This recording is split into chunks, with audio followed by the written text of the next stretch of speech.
Bonjour et bienvenue sur le plateau du Face à Face d'ACI TV, notre émission politique.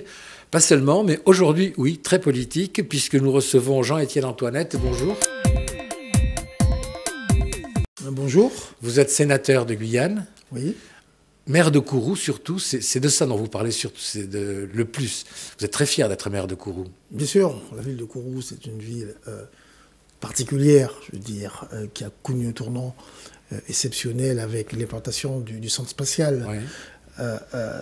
Dans un contexte un peu particulier, il faut rappeler quand même que Kourou, c'est un petit village de 600 âmes étendu donc, de son bourg originel, mais qui s'étendait aussi donc, sur des savanes telles que l'Anse, Kavrabo.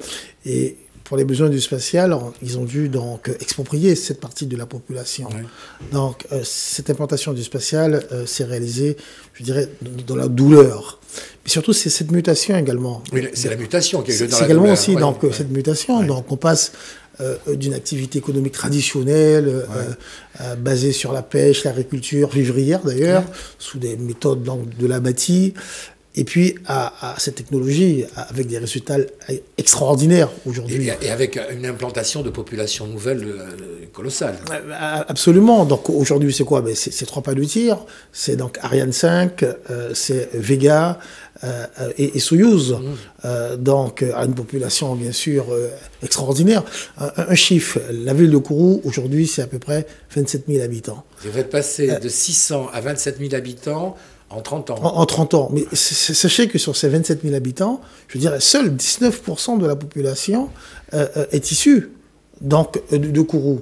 Ça veut dire que c'est un exemple également donc, de cohésion sociale.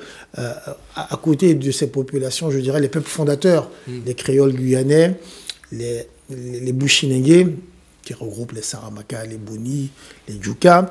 20%, ça fait quand même 5 000 personnes sur une population de 30 000. De 30 000 personnes. Et les Amérindiens, donc il y a eu effectivement donc, des apports de population extérieure, à la fois, bien sûr, la population métropolitaine, oui. Mais aussi donc, les Brésiliens, les Colombiens qui étaient venus dès le départ pour construire donc, le spatial, et puis bien sûr, de façon plus récente, les Haïtiens et j'en passe. Donc vraiment, je crois que nous sommes l'exemple peut-être d'une société moderne. C'est un laboratoire ?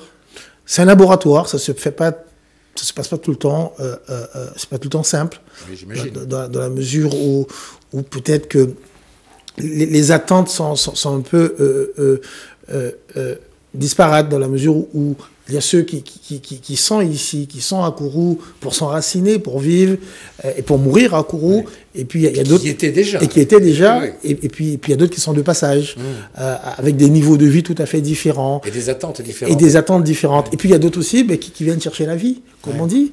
La survie, parfois. La survie, donc des personnes qui sortent du nord-est du Brésil, donc du côté donc, de Macapá, des zones... C'est des zones pauvres les zones très pauvres du Brésil.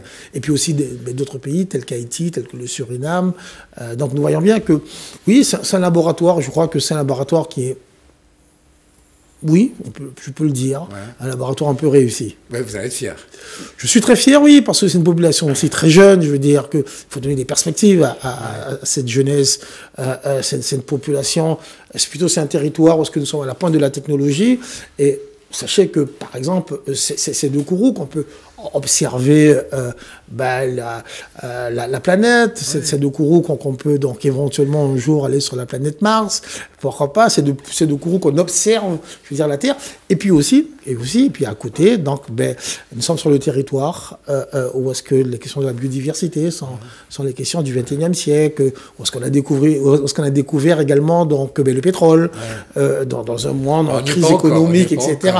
Si, nous sommes à la phase d'exploration et bientôt la phase d'exploitation, je veux dire. À tel point que bientôt, ça, il va quand même falloir quelques temps. C'est-à-dire, on passe pas de l'exploration à l'exploitation en quelques semaines. C'est des gros investissements. Ce sont des gros investissements. Il faut construire les plateformes, ça se fait pas en 3 jours. Enfin bon, c'est pas aussi simple. Mais ça veut dire que c'est une région qui a de l'avenir.